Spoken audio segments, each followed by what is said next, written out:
Okay, चलें जी start करें। सबसे पहले हम करते हैं बीपीपी किट का क्वेश्चन 1.1। ठीक है, और हमने सारे जो हैं कंप्लीट करने, टोटल तकरीबन 45 सवाल हैं इसके। लेकिन मैं कुल मिला के तकरीबन 20-25 हमारे हो ही जाएंगे, 20-25-30। मैं फुल कोशिश ओके। करूंगा कि आज हमने जो 45 मिनट्स 50 मिनट्स लगाने उसमें ये हो जाए। ठीक है, ओके। सबसे ठीक पहला है sir. Question 1.1। What is primary function of credit sale invoice which a customer has received from supplier. ठीक है, अब अपने गौर से यहाँ पे पढ़ना है कि हो क्या रहा है।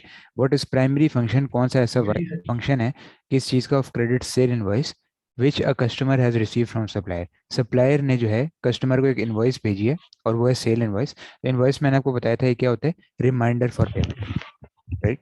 रिमाइंडर फॉर पेमेंट का मतलब कि सप्लायर बेसिकली कस्टमर को कह रहे हैं कि आप करंटली पेमेंट कर दें। ठीक है, उसको रिमाइंड ये करवा रहे हैं। ठीक है, तो यहाँ पे अब देखते हैं ये कौन सी ऑप्शन इसके साथ सही जाएगी। It is a receipt for money paid. ठीक है, आई डोंट थिंक सो, जरूरी नहीं है, क्योंकि वो फिर अलग से बात आ जाती है, वो बिल पे बात आ जाती है, राइट। जैसे हम बिल कहते हैं ना, रसीद कहते हैं हम उर्दू में, जैसे हमने कल भी समझा था। जी तो रसीद और जी इनवॉइस जो है थोड़ी सी डिफरेंट होती है। ठीक है, जी it is a demand for immediate payment by the supplier. Yes, हो सकता है ये, बट इमीडिएट का लफ्ज शायद यहाँ पे बहुत इन्फीरियर यूज हुआ है। ठीक है, बहुत ज़्यादा ही हो गया यहाँ पे। और देखते हैं सी डी। जी it is a record of goods purchased by the customer. ये भी होता ही है एक तरह से, लेकिन और भी देख लेते हैं। It is a demand for payment with in agreed time from the supplier. ठीक है, यस, ये मुझे सही लग जी। रहा है इसका, क्योंकि डी देखें सही बी, लग रहा बी और डी जो है ना काफ़ी मिलते जुलते हैं। लेकिन बी में ये जो वर्ड है ये बहुत ज़्यादा है, मतलब कि इमीडिएट पेमेंट, आप अभी पेमेंट करें फ़ौरन। ठीक है, तो ये है। आई जी डोंट थिंक इसका आंसर है। करेक्ट आंसर मेरा ख्याल है इसका ऑप्शन डी ही बनेगा, कि सप्लायर साहब जो हैं वो कस्टमर को एक पोलाइट नोटिस देते हैं कि आप काइंडली पेमेंट जल्द से जल्द कर दीजिए। ओके, ठीक है। अच्छा, ये ओके। अप्रोचिंग द आंसर है, इसको छोड़ दें। हमने तो जस्ट आंसर्स के अगर कॉन्सेप्ट आपको स्ट्रांग है तो आपका क्वेश्चन इजीली हो जाएंगे। ठीक है, अब 1.2 देखते हैं। Which of the following correctly describes the function of a credit note issued by supplier to one of its customers. ठीक है, मतलब कि कौन सी ऐसी इसमें से स्टेटमेंट करेक्ट है। ठीक है, जो क्रेडिट नोट हम सप्लायर इशू करता है कस्टमर को, तो आपको याद है कल मैंने आपको समझाया था, डेबिट नोट सवाल होता है और क्रेडिट नोट उसका जवाब होता है, किसकी तरफ से, सप्लायर की। जवाब। ठीक है, तो अब देखते हैं यहाँ पे। अ डिमांड फॉर पेमेंट, नहीं, ऐसा तो कुछ भी नहीं है। N agreed allowance which can be deducted from the next invoice payment, इसका भी कुछ कह नहीं सकते, बाकी पढ़ लेते हैं। A loan available to the customer, नहीं, ऐसा भी कुछ भी नहीं है। ठीक है, a document use by supplier to cancel part और all of previously issued invoice, yes, ये करेक्ट लग रहा है मुझे इसका डी ऑप्शन। ठीक है, जी तो इसमें बेसिकली वो क्या कहना चाह रहे हैं कि ऐसी कोई डॉक्यूमेंट जो सप्लायर ने इशू की है, किसके लिए, एक सेकंड, किसके लिए, जो प्रीवियसली इशूड इनवॉइस है उसको सेंड बैक करने के लिए। ठीक है, उसकी अमाउंट माइनस करने के लिए। अच्छा, मुझे काइंडली कंफर्म जी करें, आपको स्क्रीन सही नजर आ रही है मेरी, कोई इशू तो नहीं है। जी सही सर। नो सर, कोई इशू नहीं। अच्छा अच्छा, सही सही सही, ठीक है ठीक है, सही है। ओके, 1.3 अब देखते हैं।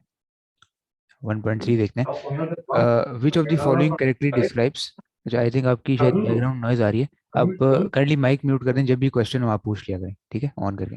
ओके ठीक है। ठीक है, ठीक है ठीक है। Okay. Which of the following correctly describes the term debit note, कि कौन सी ऐसी टर्म है जो डेबिट नोट जो है उसको डिस्क्राइब कर रही है। डेबिट नोट आपको याद है ये क्या होता था, सवाल होता था। ठीक है, और क्रेडिट नोट इसका जवाब होता था। ठीक है, और हमेशा याद रखें, डेबिट नोट इनिशिएट कौन करता है, कस्टमर स्टार्ट करता है। कस्टमर किसको सेंड करता है, सप्लायर को। ठीक है, अब इसमें से देखते हैं कौन सा होगा। It is issued by supplier to customer, नहीं, सप्लायर तो नहीं देता।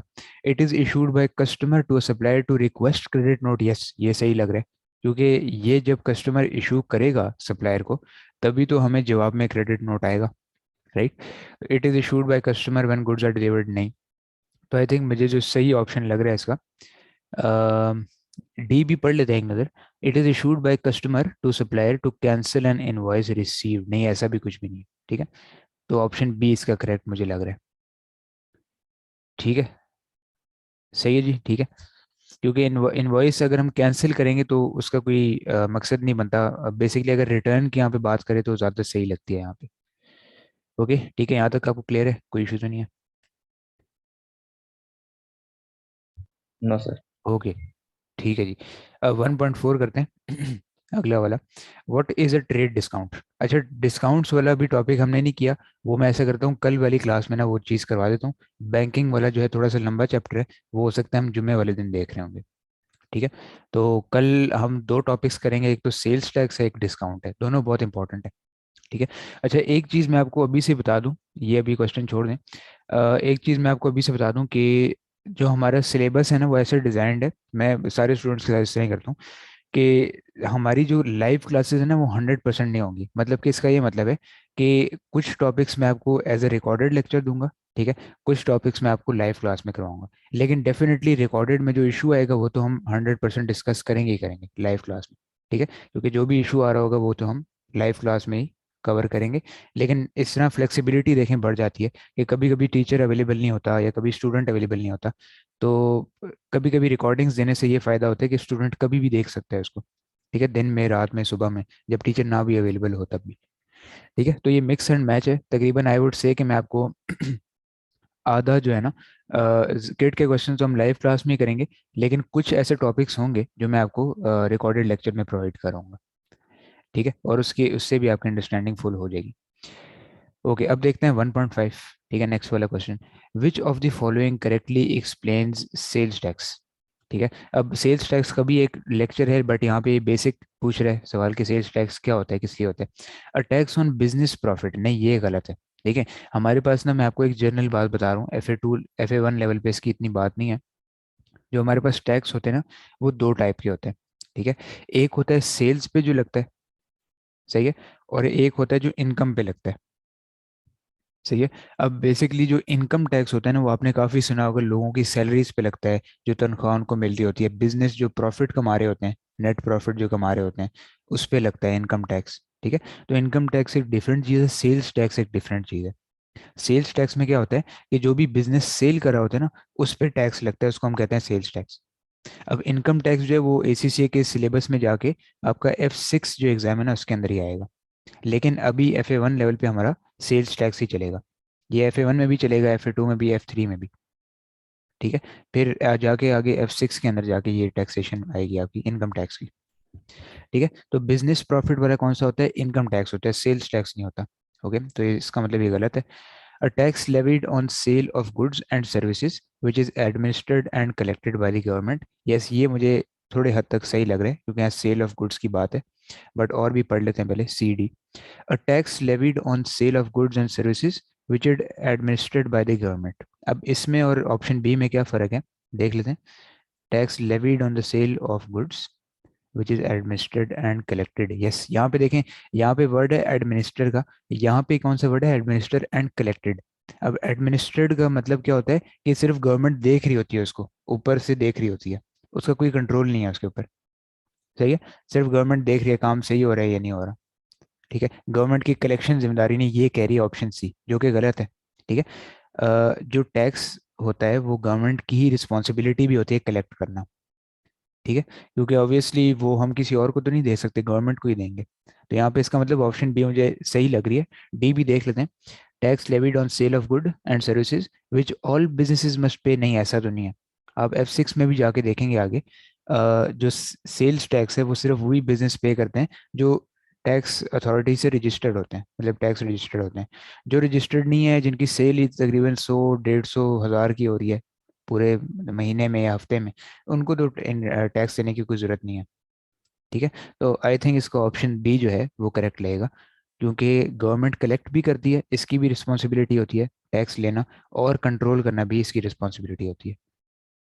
ओके, सही है जी। सर जी जी। सर ये तो अगर हम सेल्स करते हैं तो सेल्स के साथ जो अमाउंट आती है उसके साथ हम हमारे वो सेल टैक्स भी मिलता है सर। और परचेज के साथ तो वो सेल टैक्स वापस मतलब हम जो पैसे देते हैं उनके साथ चला जाता है। तो गवर्नमेंट तो कलेक्ट नहीं करती सर, इसमें सिर्फ एडमिनिस्ट्रेशन होता है सर। I think sir. देखें, बेसिकली इसका आंसर एक दफ़ा चेक भी कर लेते हैं, लेकिन कलेक्शन भी जो है ना वो गवर्नमेंट की ही रिस्पॉन्सिबिलिटी है।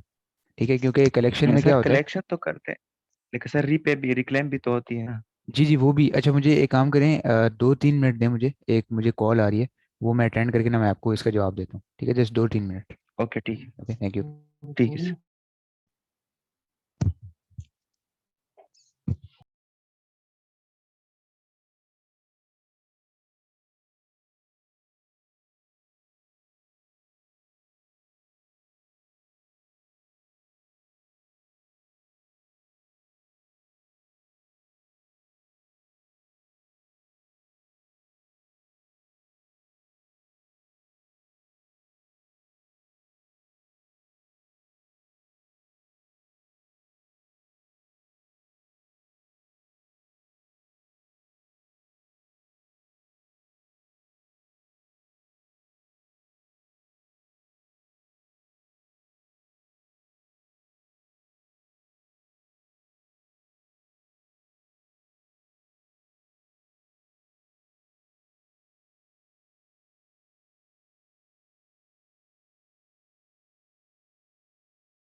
अच्छा जी, कंटिन्यू करते हैं। अच्छा, तो बेसिकली देखिए, मैं यहाँ पे बता रहा था कि जो बेसिकली यहाँ पे जो गवर्नमेंट लिखा है ना, गवर्नमेंट कवर्ड का मतलब ये है कि यूके में जो है वो गवर्नमेंट हर टैक्स एजेंसी को गवर्नमेंट ही कंट्रोल करती है। जैसे पाकिस्तान में एफबीआर है, ठीक है, यूके में जो है वो टैक्स डिपार्टमेंट का नाम है एचएमआरसी, ठीक है, और वो भी गवर्नमेंट के अंदर ही आ रहा होता है ऑब्वियसली। तो बेसिकली हम इसको ये कह सकते हैं कि गवर्नमेंट का ही काम है कलेक्ट करना भी, और वो आप सही कह रहे हैं, जो परचेज में होता है इनपुट टैक्स होता है वो देना भी उन्हीं का काम है। ठीक है, तो गवर्नमेंट सिर्फ कंट्रोल नहीं करती। ये ऑब्वियसली कोई प्राइवेट अदारे तो नहीं है ना, एचएमआरसी एफबीआर प्राइवेट तो नहीं है, ये तो गवर्नमेंट ओन्ड है, राइट। गवर्नमेंट इनको देख भी रही होती है, और कलेक्शन देखें टैक्स कहाँ जाता है, गवर्नमेंट को ही जाता है ना, राइट। तो इसीलिए इसका आई थिंक ऑप्शन बी होगा, क्योंकि एडमिनिस्टर भी गवर्नमेंट करती है, कलेक्ट भी गवर्नमेंट करती है। ठीक है, सही है। इसका एक नज़र ज़रा ऑप्शन आंसर भी चेक कर लेते हैं, जस्ट मुझे एक सेकंड दें।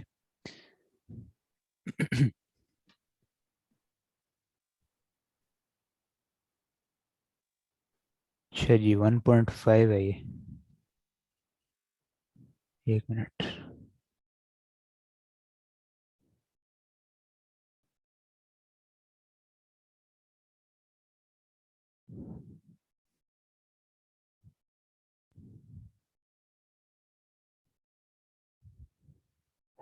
अच्छा, यहाँ पे मैं इसका आंसर चेक कर रहा हूँ। आई डोंट नो ये सी क्यों आ रहा है यहाँ पे, जस्ट एक दफ़ा फिर से हम देखते हैं।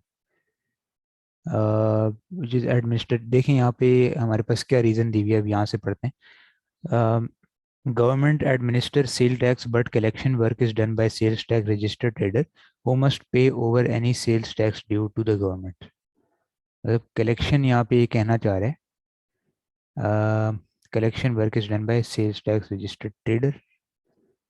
इसकी बात की भी मेक सेंस नहीं करती है, क्योंकि सेल टैक्स रजिस्टर्ड ट्रेडर तो देते हैं पैसा गवर्नमेंट को, कलेक्ट तो नहीं करते ना वो। ठीक है। अच्छा, मेरे ख्याल है इसमें यहाँ पे ना इसने इस एस्पेक्ट को देखा, सही है, मुझे समझ आ गई। देखें, यहाँ पे वो कहना चाह रहे हैं कि कलेक्शन का मतलब कस्टमर से कलेक्ट करना, सही है। अब कस्टमर से कलेक्ट कौन करता है, गवर्नमेंट तो नहीं करती ना। उस लिहाज से, अगर उस एस्पेक्ट से हम देखें, तो आपकी बात बिल्कुल सही है, 100%। ठीक है, कि जो कलेक्शन होती है, मुझे लगा गवर्नमेंट की कलेक्शन की बात हो रही है यहाँ पे।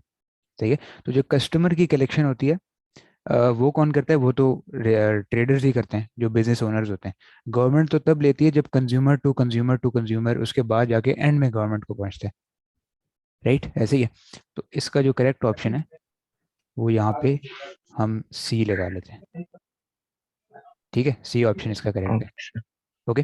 जी अब सर। 1.6 देखते हैं। What is the purpose of remittance advice, ये मैंने आपको कल बताया था, ये वो ऐसे ही सवाल है।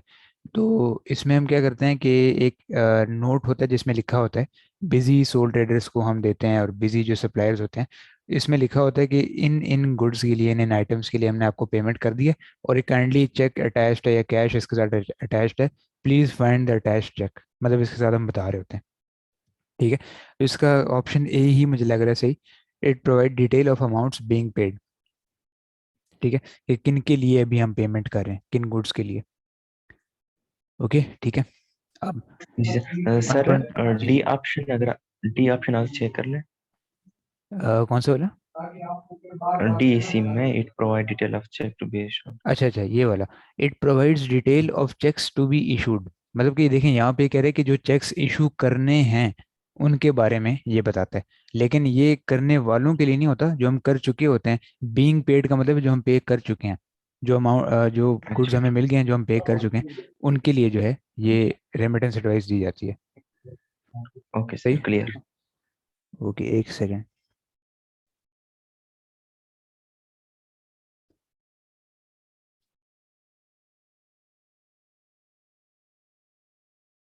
ओके, अब देखते हैं वन नेक्स्ट क्वेश्चन 1.7, और 1.8 तक मैं कराऊंगा, इसके बाद मैं नेक्स्ट उस पे जाऊंगा, क्योंकि इसके 45 है ना, डिफरेंट पार्ट्स में डिवाइडेड है। ठीक है। Okay, book keeper of a business makes the following entries in the books of account. तो यहाँ पे इसने एंट्री क्या बनाई हुई है, debit office premises 5 lakh, credit payable by 5 lakh. ठीक है, तो entries record which of the following business transaction. अब इसके लिए डबल एंट्री की जो इन्फॉर्मेशन है वो होना ज़रूरी है। ठीक है, अब इसमें हमने क्या करना है, बताना है कि किस चीज़ की है, इसकी नरेशन क्या है इस डबल एंट्री की। ठीक है, business has taken out bank loan to refurbish the head office, अगर बैंक लोन होता तो डेबिट हम कैश कर रहे होते ना, प्रीमिसेस क्यों करें डेबिट। सही है। बी देखते हैं, the business has paid an outstanding invoice for repairs to office premises. ठीक है। सी और डी भी देखते हैं पहले, business has purchased a non current asset on credit. Yes, ये हो सकता है, इसका सी हो सकता है। Business has purchase non current asset, cash पे तो नहीं लिया क्योंकि पेबल क्रेडिट हो रहा है यहाँ पे। सही है। ए भी मुझे लगता है ये भी नहीं है। ठीक है, क्योंकि अगर लोन लिया होता तो किसी किस्म का कैश तो मिला होता हमें, तो डेबिट कैश या बैंक करना चाहिए था। बी देख लेते हैं, business has paid outstanding invoice for repairs to office premises. तो अगर उसने आउटस्टैंडिंग इनवॉइस पे कर दिया है तो यहाँ पे भी क्रेडिट कैश होना चाहिए था, पेबल्स तो नहीं, क्योंकि पेबल्स का ये मतलब है कि हम अभी इसको होल्ड कर दिया, हमने पे करना है फ्यूचर में। ठीक है। तो इस तरह के साइंस आप पकड़ के बेसिकली क्वेश्चन हर तरह का क्वेश्चन कर सकते हैं। ठीक है। तो ऑप्शन सी इसका मुझे करेक्ट लग रहा है, 1.7 का ऑप्शन सी करेक्ट है। ठीक है जी, क्लियर है आपको। जी सर। ओके, आंसर में भी मैंने चेक कर लिया, ऑप्शन सी इसका करेक्ट है। ठीक है। अच्छा जी, 1.8 देखते हैं, इसका लास्ट वाला, फिर हम अगले पार्ट पे चलेंगे। X company purchases good with a list price of 100,000। ये भी डिस्काउंट का सवाल है, इसको भी जो है ना अभी छोड़ दें आप, ये हम एक ही दफ़ा करेंगे जब हम डिस्काउंट वाले सर टॉपिक करेंगे। क्वेश्चन नंबर 1.9 करवा दें। अच्छा, 1.9 कर लेते हैं, चलिए सही है। 1.9 है, x start a business with $50,000 cash, buying inventory of $10,000 from cash and paying business expense of $1,000। Inventory is purchased on credit for 5,000। Following these transactions what is capital of x business. तो basically इसमें क्या करना है, हमने capital ढूंढना है। सही है। और यहाँ पे हमें एसेट की इंफॉर्मेशन भी दी हुई है, लाइबिलिटी की इंफॉर्मेशन भी दी हुई है। तो बेसिकली ये सवाल जो है ये हमारे पास किस चीज़ का है, अकाउंटिंग इक्वेशन का है। अब अकाउंटिंग इक्वेशन क्या होती है, asset is equal to capital plus liability. तो हमें कैपिटल ढूंढना है, तो हम क्या करेंगे, capital is equal to asset minus liability. Right, ऐसे ही है। अब पहले तो एसेट्स आइडेंटिफाई करते हैं कौन कौन से एसेट्स हैं। सबसे पहला एसेट तो ये देखें, 50,000 कैश, क्योंकि हर पार्ट के आप जरा डबल एंट्री यहाँ पे देखें। जब भी बिजनेस स्टार्ट होता है कैश से, तो एंट्री क्या होती है, debit cash, credit capital. Right, ऐसी है। मैं ऐसे करता हूँ, इसको नोटबुक पे करता हूँ, यहाँ पे जगह थोड़ी कम है, तो इधर ही इसको करते हैं। ये देखें, capital is equal to asset minus liability. सबसे पहली ट्रांजैक्शन का मैं इफेक्ट यहाँ लिखने जा रहा हूँ। ठीक है। अब पहली ट्रांजैक्शन क्या है कि बिजनेस स्टार्ट किया 50,000 कैश से। ठीक है। तो इससे क्या होता है, कैश भी बढ़ता है, सॉरी सॉरी, ये एसेट में कैश भी बढ़ेगा। सही है। और दूसरी साइड पे कैपिटल भी बढ़ेगा, क्योंकि क्रेडिट कैपिटल डेबिट कैश इसकी एंट्री होती है ना, और लाइबिलिटी वैसी की वैसी रहेगी। तो इसका मतलब 50,000 इज इक्वल टू 50,000, बिल्कुल सही इक्वेशन है हमारी। ठीक है। नंबर 2 देखते हैं, दूसरे नंबर पे क्या हो रहा है उसने इन्वेंट्री बाय की 10,000 फ्रॉम कैश, कैश से उसने इन्वेंट्री बाय की। ठीक है। तो इसका मतलब एसेट उसके पास एक तरह से आ रहा है। ठीक है। और इसी हाथ से उसका एसेट एक जा रहा है, कैसे, ये देखें, डेबिट वो क्या करेगा, इन्वेंट्री उसकी बढ़ रही है। राइट, एक साइड से उसकी इन्वेंट्री बढ़ रही है, एक साइड से उसका कैश रिड्यूस हो रहा है। और आपको पता है इन्वेंट्री भी करंट एसेट है, कैश भी करंट एसेट है। ठीक है। तो नेट इफेक्ट क्या हो गया, जीरो हो गया। कैपिटल में कुछ भी नहीं है, लाइबिलिटी में भी कुछ भी नहीं है। ठीक है। तो 10,000 से इन्वेंट्री आई, 10,000 से कैश गया। अब थर्ड देखते हैं, थर्ड लेवल पे क्या है, पेइंग बिजनेस एक्सपेंसेस ऑफ 1,000। उसने एक्सपेंसेस पे किए हैं कितने के, 1,000 के। ठीक है। अब एक चीज याद रखें, एक्सपेंसेस अकाउंटिंग इक्वेशन में कहाँ आएंगे, हमेशा हमेशा याद रखें, एक्सपेंसेस जो हैं वो कैपिटल के अंदर आएंगे। ठीक है, कैपिटल के अंदर। कैपिटल के अंदर क्यों आएंगे, क्योंकि हमेशा याद रखें कि आपको याद है कल भी मैंने आपको बताया था कि, अच्छा नहीं नहीं, वो किसी और स्टूडेंट को था। कैपिटल में बेसिकली हम एक टॉपिक पढ़ेंगे इसी के अंदर, उसका नाम है इनकम्प्लीट रिकॉर्ड्स। सही है। तो कैपिटल में बेसिकली क्या आता है, इसमें ओपनिंग कैपिटल आ जाता है, ओपनिंग बैलेंस। ठीक है। एडिशनल कैपिटल आ जाता है, जो आपने नया कैपिटल लगाया है पूरे साल में। ठीक है। इसके अलावा और क्या आता है इसमें, प्रॉफिट इसमें आ जाता है, प्रॉफिट एंड लॉस, जो भी साल का प्रॉफिट लॉस होता है ना वो इसमें आ जाता है। ठीक है। और इसके अलावा हमारे पास क्लोजिंग बैलेंस भी इसमें आता है। तो आप देख सकते हैं यहाँ पे प्रॉफिट और लॉस वाला फिगर यहाँ पे आ रहा है। ठीक है। कैपिटल का अकाउंट मैं बनवाऊंगा जब हम टॉपिक ये करेंगे। तो होता ये है कि हमारे एक्सपेंसेस हमेशा याद रखें कैपिटल के अंदर क्या होते हैं, कैपिटल के अंदर माइनस होते हैं। ठीक है। क्योंकि अगर मैं कैपिटल का चलें टी अकाउंट में यहाँ पे बना देता हूँ, ये देखें, ये कैपिटल है। ठीक है। अब कैपिटल का ओपनिंग बैलेंस कहाँ आता है, यहाँ पे। ये अब अगर आप बनाना चाहें आप बना भी सकते हैं अपने पास नोट्स में। ठीक है, इसको डिटेल में हम आगे करेंगे। ये कैपिटल का ओपनिंग बैलेंस क्रेडिट पे क्यों है, क्योंकि ग्रुप टू की आइटम है, आपको याद है लेक्चर डे वन वाले से। ठीक है। और क्लोजिंग बैलेंस यहाँ क्यों है, क्योंकि इसकी ऑपोजिट साइड पे आता है। उसके अलावा एक ड्राइंग्स का वर्ड है, ये भी यहाँ पे आता है। ठीक है। ड्राइंग्स क्या होती हैं, जो आप कैपिटल में से पैसा निकाल रहे हैं अपने पर्सनल यूज के लिए, कोई एक्सपेंस निकाल रहे हैं, उसको हम कहते हैं ड्राइंग्स। ठीक है, क्योंकि ड्रॉ करने का मतलब है कि कुछ निकालना किसी चीज में से। ओके।